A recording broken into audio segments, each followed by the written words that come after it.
Looking back at the history of the automobile, there are a few car makers who made it to celebrity status. Of course, the first was Henry Ford, who built the Model T along with this museum. But there were also the Dodge brothers.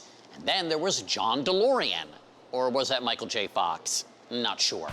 One celebrity car maker set the stage for many future car innovations.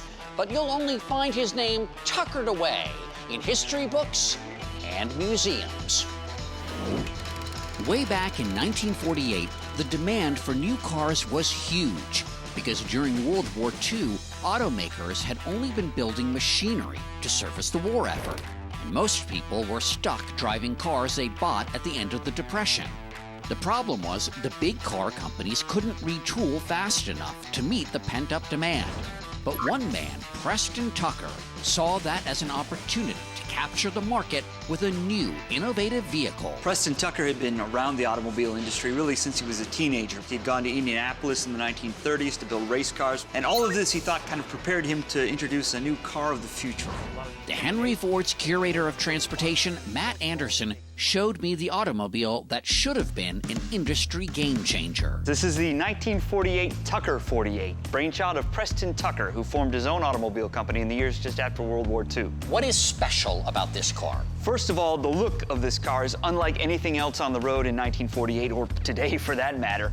Look how streamlined and shaped it is. It's almost like a bullet nose with that Cyclops headlight there in the middle, and that in itself is kind of an interesting innovation. The headlight there is designed, if you're driving straight ahead, it's switched off, but if you start turning left or right, the headlight will move with the wheels, switch on, and then illuminate your way around the corner, eliminating blind spots. Where is the engine? The engine is actually not up front. This is where your luggage is. This is the trunk. The engine is in the back of the car. But Tucker thought it made perfect sense because now you don't need this drive shaft and the tunnel to house the shaft running down the center of the car, which gives you a flat floor and more room in the interior. Some of Tucker's other ideas included disc brakes and seat belts. But the belts were never installed because in the 1940s, the public thought seat belts meant a car was unsafe to drive. Where's the Tucker 49, the Tucker 57?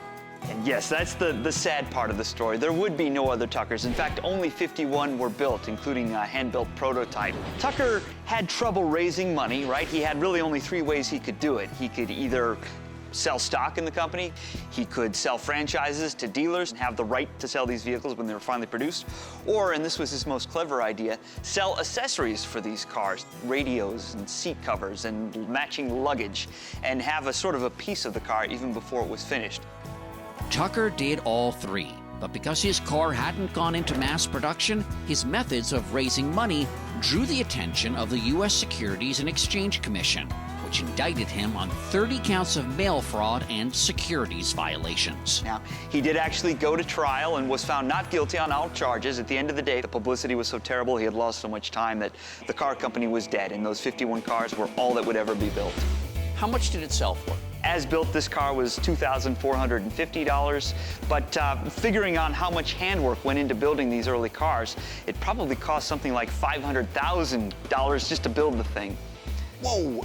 And how much is one worth today? The most recent auction for one of these vehicles, the car fetched $3 million. Okay, Kevin, back up. Don't even think about bumping into this.